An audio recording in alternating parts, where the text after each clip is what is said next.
Welcome back. I'm here in Paris, France here, and this is my friend Jenya Hey, here. There she hello. is right there. How are you? Hey everybody. We're just gonna share the mic here. Hopefully we can all hear this. So anyway, I'm here in Paris, and Jenya has been living here for 2 years now, and I think she's turned into a Parisian. She lives, from Ukraine, got here a couple years back. And oh my gosh, she's like speaking in French. Yes, I just know how to say ça va. Nah, you know how to say more than that. So what area actually are we in France? Are we like in the 2nd district, 1st district, 3rd district? Even she doesn't know. Ask me something more easy, huh? Okay, so But what I know, here was the big markets like 100 years ago. Okay, cool. Well, what I'm going to do is I'm going to pan the camera around so you're not looking at me or Jenya here. So we're here, and this is what we're seeing here. So there's this big face over there. There's some sort of church or something, and this looks like an area where people can just hang out and meet up and all that good stuff here. And so we'll go ahead and put the camera back to me here, and there we go. So there we are. So Paris, France, it's June 2024, and basically, the Olympics, our stuff's falling here. All right, testing, here we go. Okay, so basically that's that, yeah, so the Olympics are here, and they're setting up, and they'll be around, I think, the end of the month, as of this recording. And everything's cool, everything's cool. I think right now Paris is the safest city in the world. And we had a good lunch. Exactly, went to this little cafe and spoke English. They could understand me and stuff, and it got high ratings on Google. And what I'll do is I'll send you guys the link, and I'll post it on the channel And here. we saw the restaurant where it was acting Angelina Jolie. Yes, so basically there was a restaurant, and I think it sounds like the movie Wanted with Angelina Jolie. I think yes. And she showed me where it was, and what I'll do later on is I'll go back to that restaurant and we'll take a look at it. And that's basically it for now. And I hope Angelina Jolie is watching us, the best channel in LA. Thank you very much, Jenya. So anyway, that's that for now, and I'll Et see you voilà. later. C'est la vie, voila, all those French words. All right, bye-bye. Okay, so back again here, and in front of me, I don't know if you could look at it right now, is the Louvre. Let's go back here, the Louvre Museum, the little pyramid back there. So yeah, the Louvre's been around probably a while. I've only been there once. This was back in 2007, pretty much before smartphones and all that stuff. I went there and you got to see the Mona Lisa and everything, and I don't know, it's kind of a little bit of a blur, but it's one of those things like you gotta just give yourself time to explore the Louvre. I think it took me like an average of 2 or 3 hours, I think it was. I was trying to soak everything up, and back then I was a wee lad. I was younger, and you didn't have technology was like it is now with social media and even smartphones. So I remember having my disposable camera. So anyone who's listening out there who's really young or doesn't remember this, there were disposable cameras. I think they have them still today. And basically it's one of those one-time use cameras. So you have a disposable camera, then you take it to the photo lab processing place, whether it's Walmart or a CVS or some store that does that, and you wait a few days. And I think if you paid extra, they can get it done the same day. And I remember getting it developed, and these photos were like 4x6 style.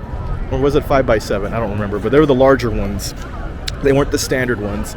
And yeah, I remember taking pictures with that. So I thought let's share that with y'all out there. But anyway, I'll point the camera around here, and you can kind of see what I'm seeing here. So there we go. So here is this here, and all these fine, look at, people are posing on these blocks where you can take pictures. And there's the Louvre right there, the big pyramid right there. And I was gonna go to the garden there, the palace garden, but it's closed. I guess it's closed on Sunday. It's June, it's Sunday. I think it's the 8th. I think it's the 8th or the 7th. And as of this recording, July 7th, 2024. So that's what's going on, man.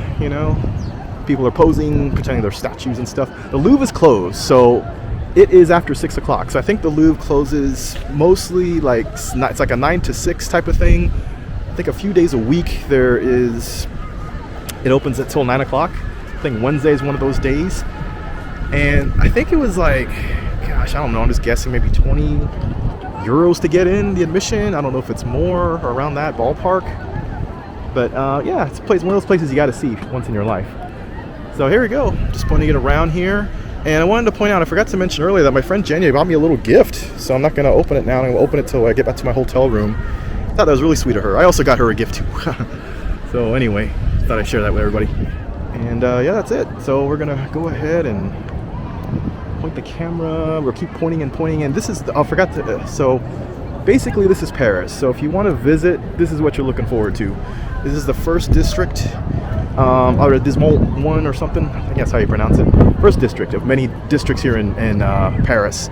So with Paris, it's 18 districts, or no, 20 districts, and this is the most heavily tourist-heavy district in all of the city. The Latin Quarter, I think that's the 5th district, and basically it's student friendly. A lot of students are there. It's also budget friendly too. But from experience, it can be a little expensive too for lodging. At least it's the hip area. So everybody wants to be where it's cool and hip, stylish, So, but it's also an interesting place too. A lot of intellectuals spent time there. I think Picasso spent some time there, and Oscar Wilde. I think a lot of artists and poets and writers over the years and centuries spent time there. It's a cool place. But just be ready that the first district. This is what you're looking at. This is July of, summertime is typically busy.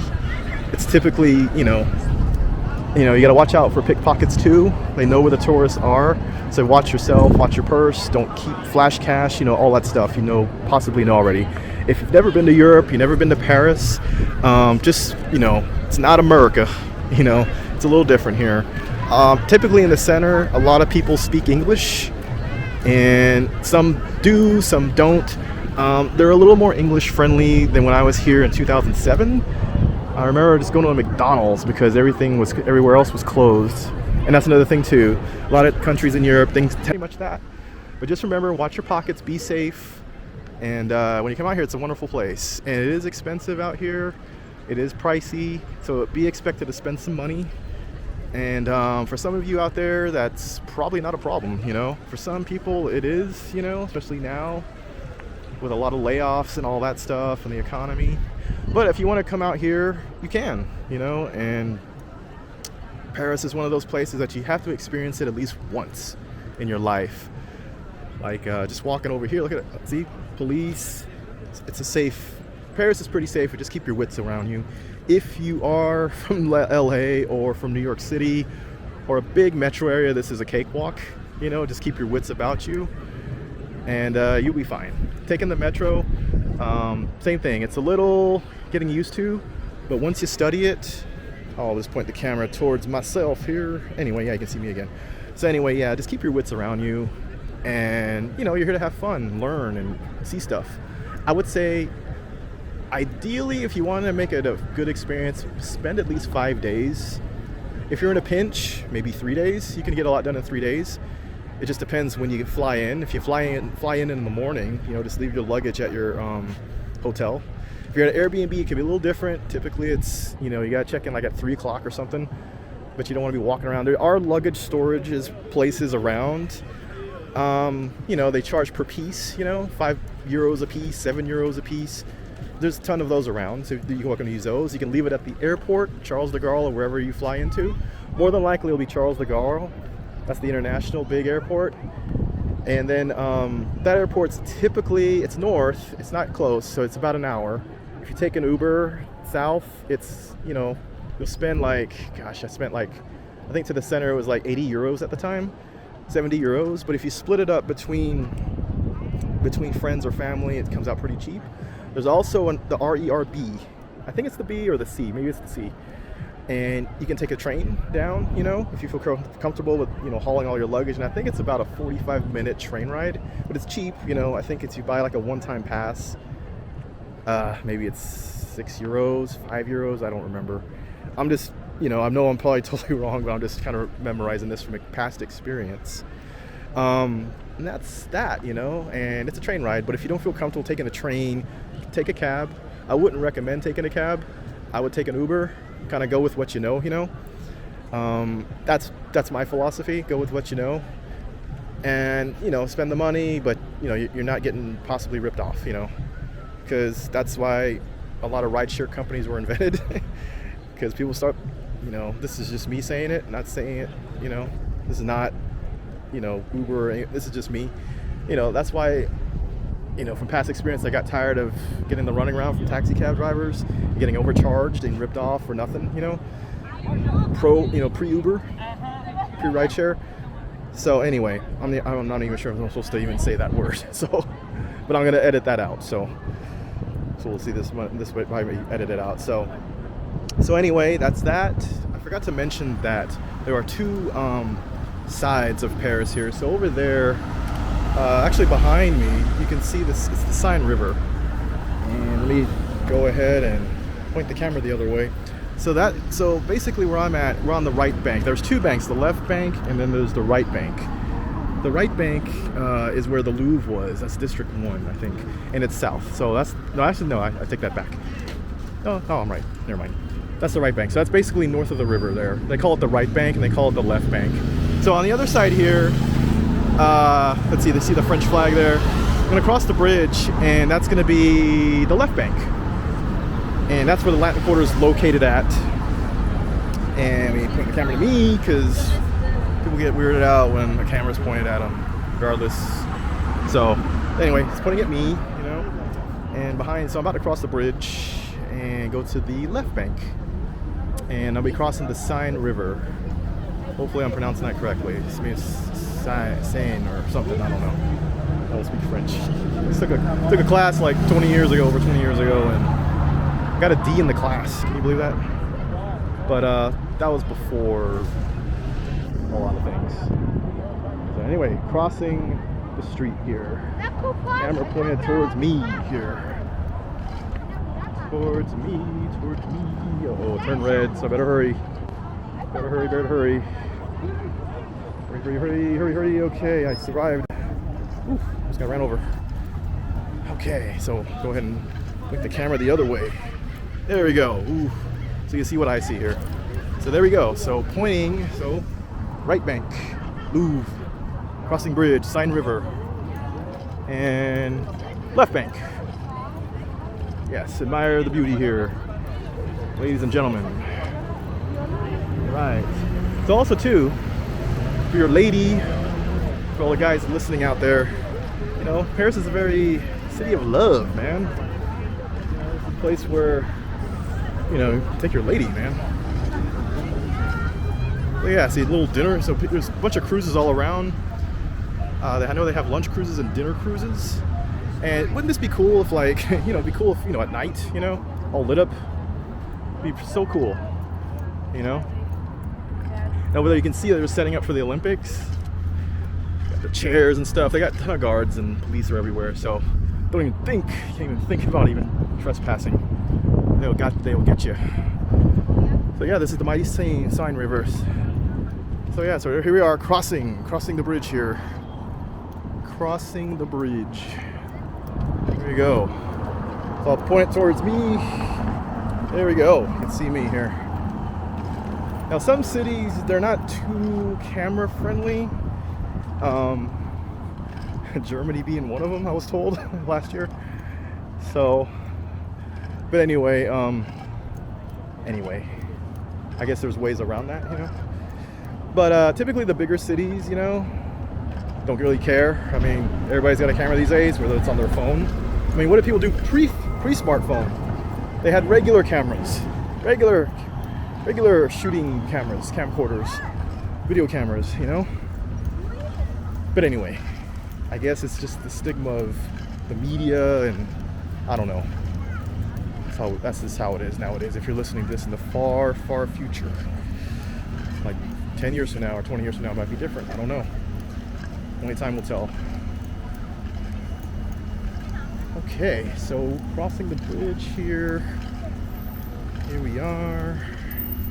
Okay, point the camera towards. Yeah, look at that bus.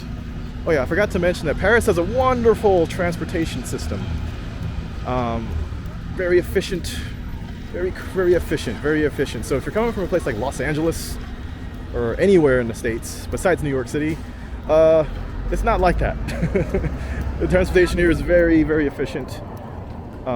Take the train, just watch out for pickpockets, watch out for people trying to steal your stuff, but keep your wits around you. It's pretty safe. Even the train warns you to keep aware of pickpockets.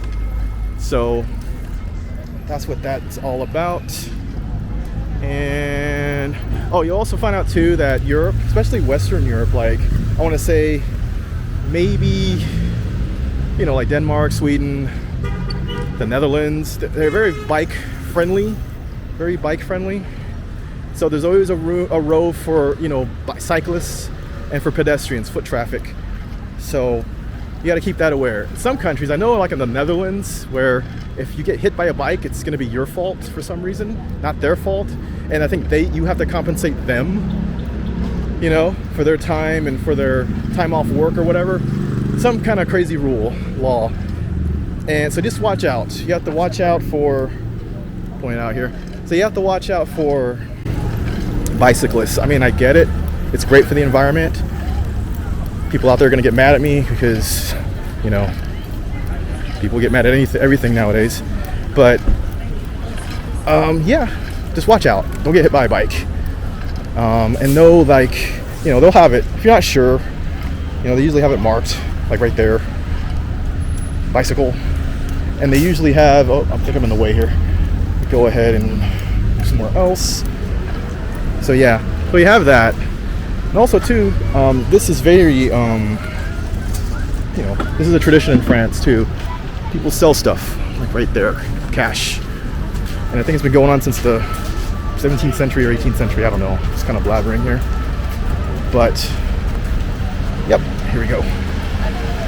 But for people who out there, you will love Paris. It's safe, relatively safe. It's very tourist heavy in the summertime, so expect hordes of crowds.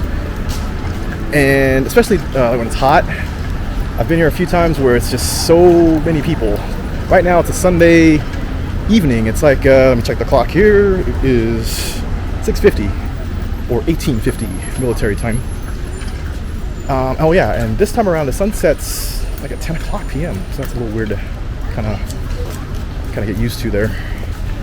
No, in the States, coming from the States, sunsets usually, well, it gets dark sometimes at 4:30, 5 o'clock p.m., you know. But usually like around 7, it gets dark, 8 o'clock in the States. Anyway. But yeah, but I would say like overall, you know, it gets dark late here. So you'll have your you know, if you're, you know, want to just stretch out your day, you know, it'll get dark at 10, 9:30, you know. And yeah.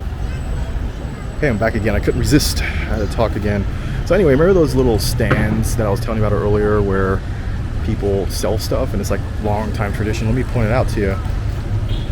Okay, so that's what they look like when they are closed, when they're not on display. So that's what they look like. And when I first came out here, I thought there were trash cans, you know, like dumpsters, you know. So I was trying to look for like anything, you know, like a recycle bin or like a something to recycle your bottles and cans. And that's what I thought they were, but they're not. They are. That's what they look like when they're locked up. Looks kind of different though, huh? When they're open up and you can see the displays and everything. And flip around here. So people don't get weirded out or anything. But like, yeah, I thought they were. When I first came out here, I thought, oh, those are dumpsters. They lock their trash up. You know how, you know, they really don't want people picking through the trash, you know. But it's not. No, that's the, you know, that's basically the newsstand. I'll put it out again here. There we go. Hey, look at that. That's what they look like from behind, you know. Okay. All right. So anyway, I think I'm going to retire today, and I'm going to take a walk to this fountain. It's going to be in the 12th district, and that's kind of about 30 minutes, a 30-minute train ride from here, subway ride. I think the 6th train. I'm going to take the 1 train to the 6th train, and I'll see what that's all about. You know, there's like some kind of cool fountain or something. So I'll check that out. If it's worth, you know, showing it to everybody, I'll show it to everybody. If it isn't, if it's kind of a dud, I won't show it. But anyway, I guess that might be it for now, and we'll talk to y'all later. Bye-bye. It's currently near my hotel. I'm in the 12th district near Bercy here, and it's not too... I'll go ahead and point the camera elsewhere. So you can see it's not as tourist heavy. It's kind of quiet here, and yeah, I like quiet. But look at this fountain. Check that out, man. Everybody out there, look at the sunlight, the fountain. Very beautiful. And as you can see from my other channel, I like fountains and flowers and all that stuff. Beauty, you know, beauty. So let me point the camera towards me again. And I was waiting to cross traffic, and yes, I can cross traffic now. And I can see if I can get, better hurry, turn red. Time to hurry. Okay, here we are. Watch out for bicycles. They will run you over. Okay, so here we go. Made it safe. Alright, let's see if I can get a closer peek at this fountain here. But let's point the camera elsewhere here. Flip it around and do this. There we go. Okay. So yeah, there's the fountain again.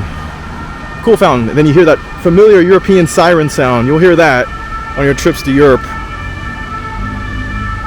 So yeah, you know that familiar sound you hear. There it is. So I want to point the camera down so I don't look too suspicious. Forgot to mention too that, yeah, I'm kind of taking a little bit of a risk with this camera. If you read the travelstate.gov website, it's a level 2, you know. If you're not too familiar with it, I'll go ahead and put a link. You can click on that, and it's basically you can get research about your travel destinations. And I think most of Europe is a level 2 for terrorist threats and stuff. So you just have to watch out, be vigilant, and they give you tips and everything too, what to do in case an emergency happens and stuff like that. And I'll put a link in the description box or on the screen here. So and you can read more about that. And it's useful tips. It's stuff that, you know, probably didn't know or you don't know. It's good to read up on it before you take any trip anywhere, not just Europe. It could be South America, it could be Latin, you know, Europe, Asia. It could be, you know, anywhere in the world. So it's good to read up because your safety is most important. It's not about the trip. It's not about, you know, having a good time and showing off to friends and family. No, it's your safety, and your safety is the most important thing. I'll stress, you know. So it's being safe, being vigilant, know your surroundings, don't, you know, and just being smart and trying to blend in. That's all it is, trying to blend in and slip the camera around. Yeah, here we go. So yeah, so people won't get weirded out here. So anyway, it's a camera. If anybody asks questions, I'm ready to say, hey, it's a camera. It's nothing, you know, it's, like I said earlier, people, you know, have smartphones and they're shooting and filming and stuff, and I have this little camera here, and that's what people did back in the day, you know. So they had little cameras, video cassettes, all that stuff. Remember that stuff? Video cassettes, VHS, you know, all that stuff, Digicam stuff. Anyway, all right, well, I'm gonna go back to my hotel and just kind of call it a day. I'm exhausted, and it's been a long day. It's been a great day though. I got to hang out with my friend Jenya. Haven't seen her in like 2 years, literally. It was great to see her again and know that she's doing well. And that's it. So we're gonna wrap it up for today, and join me tomorrow. I'm going to check out some cemeteries, and maybe 2 or 3, maybe not that much, maybe 2. We'll say 1, just to be for safety. We'll say 1. And yeah, it's gonna be great. It's gonna be awesome. Talk to you later.